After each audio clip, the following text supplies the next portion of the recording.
The way we kind of think about it is we've got the programming that is the theater, and we really call that all of the stuff that occurs within these four walls.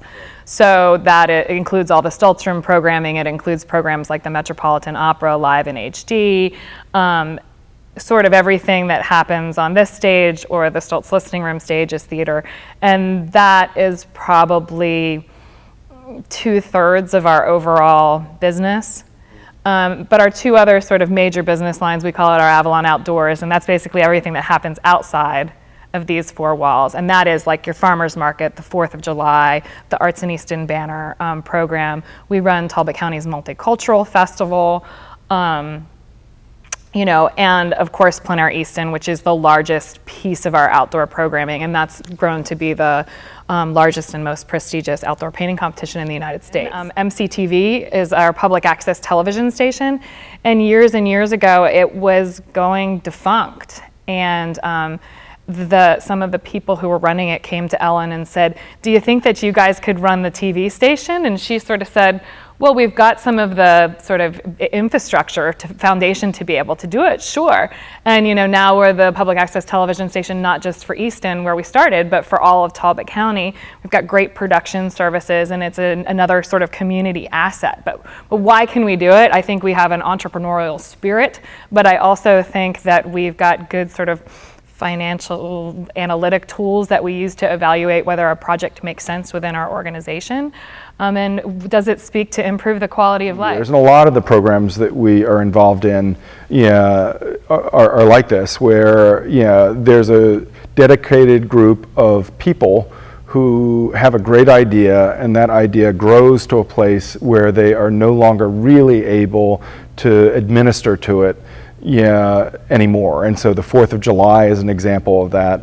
The Multicultural Festival, another example, where again, they're great people. They are still the same people involved in organizing it as ever, but now they get to organize the event and go do the sort of execute it without the overhead of having to raise the funds for it, do all the bookkeeping, file all the insurances. I mean, there's just there's a lot of process involved in all this in order to do it in a responsible way, and that's a lot for just a couple of guys that want to do something nice, I think that for years we have really thought of ourselves as being a service organization. So we're not a not-for-profit that has some big endowment that funds us every year.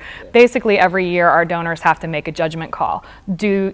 If I am a donor, I have to ask myself, do I believe in the work of the Avalon Foundation, and do I want to continue to support it? So it's kind of like we are having annual evaluations from our donor base every year, and for as long as we continue to do well, we hope that they will continue to fund us. And as we continue to do more, we hope that more people will step forward and value what we're doing and choose to help us be sustainable. I think that formula becomes a little bit different for nonprofits who have a large asset that they have to maintain, and those are the types of organizations that should be endowed because you have to take care of what you own. And up until this point in time, the Avalon Foundation has not really had control of its largest asset. And I think that when we work toward doing that, we will also be working toward having an endowment to make sure that we are able to support and sustain it. So the thought process that goes into whether we should take a project on is, in part, can we make it financially sustainable? Because if the dollars and cents don't work, then it becomes a drag on all the other good work that happens. And so that's a piece of it. But the other piece that is really, really critical and central to our mission is we want to provide a better quality of life for everyone on the Eastern Shore, actually, but especially in the near-in community. And so we really ask ourselves, who are we not reaching, and how can we reach them better? There is sometimes a myth that there is real high margin in producing shows, that you have a ticket price that is a certain dollar, and you're doing the math and you're thinking, wow, the Avalon's just really raking it in tonight. And what I'd say is, again, we program so our direct costs cover our direct expenses. So if you're paying a ticket price, you're likely paying that ticket price because of the math involved in compensating the performer that's on the stage. And that shows generally have a really small margin. We don't look for them to be making a whole heck of a lot of money. I think another misconception is that it's really easy to sell out a show here. There are people who say, oh, if you just book my brother's band, they're going to easily sell out the Avalon Theater.